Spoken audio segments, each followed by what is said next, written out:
my dear aspirants, we meet again for the next of the series of the detailed OLQs concept, and today I will be talking on the second of the OLQs of the factor 2, which is the social adjustment factor, and this is the overall sixth in number OLQ which I will be talking about.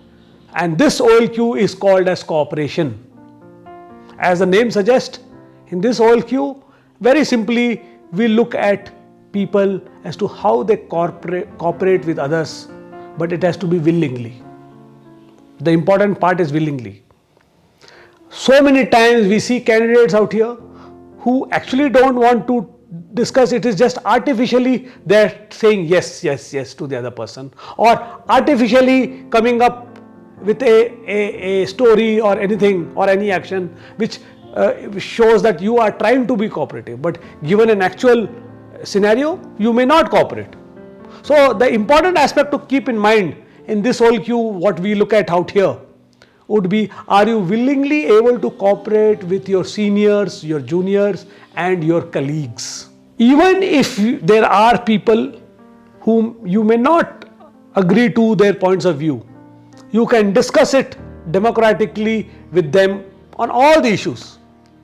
And thereafter, once the consensus is there, thereafter you cannot have any grudge or any ill feeling as to that your idea was not able to be put out there. It is not your idea. The final aim in cooperation is the team's effort.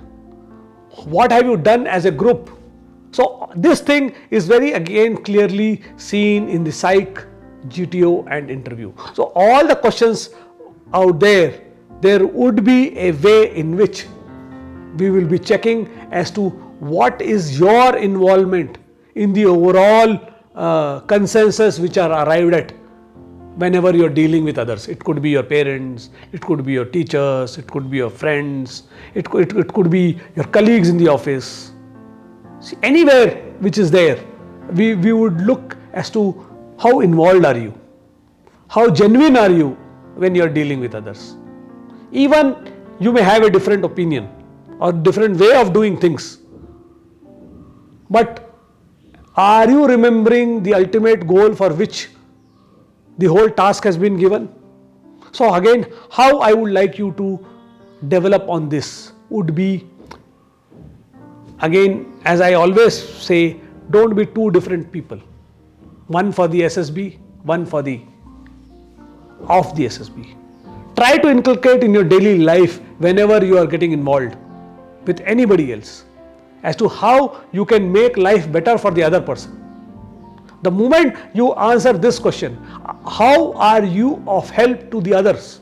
Automatically the answer will come and you will become a much more cooperative person. And as you all know, we are in the defense. It's all a team effort finally at the end of it. Any action that you do, so many agencies are involved to make any mission successful.